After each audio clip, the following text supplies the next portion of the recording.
Passer des heures à répéter son numéro. En attendant une vie meilleure, il épatait les badauds.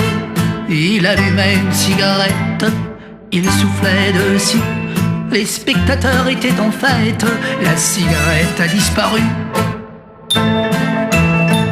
Un jour dans un petit bistrot, il rencontra la petite Lulu qui lui dit: t'as pas l'air idiot, dans la vie, que fais-tu? Il alluma une cigarette, il souffla dessus. La petite Lulu était en fête, la cigarette a disparu. La petite faisait des yeux tout ronds, c'était gagné pour le dodo.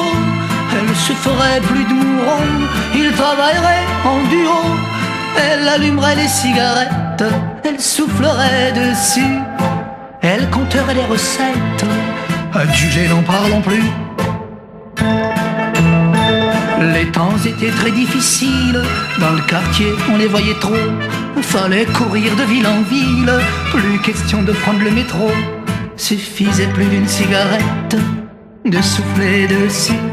Il fallait se creuser la tête, ces petits trucs-là ne prenaient plus. Sacrifiant ses économies, une caisse en bois il acheta. Mais pourquoi cette énorme scie? La petite Lulu comprenait pas.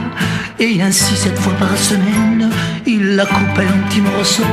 La belle se plaignait à peine de quelques fourmis dans le dos.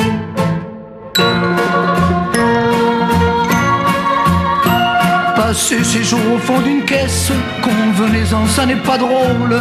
Et la petite voulait qu'il cesse ou qu'il se coupe à tour de rôle. Mais il ne voulait rien savoir, il ne voulait rien expliquer. Allons Lulu, y a pas d'espoir, allons, c'est bien trop compliqué.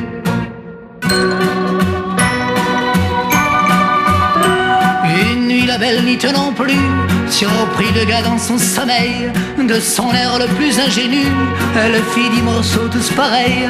Elle était fière à juste titre, elle avait fait du bon boulot. Réveille-toi, fais pas le pitre, comment recolle-t-on les morceaux?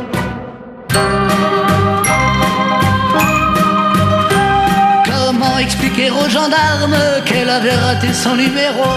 Et se souciant peu de ses larmes, ils l'emmenèrent au cachot. Il la garde depuis 20 ans, elle comprend toujours pas la belle. Pour oublier ses cheveux blancs, elle découpe des rondelles.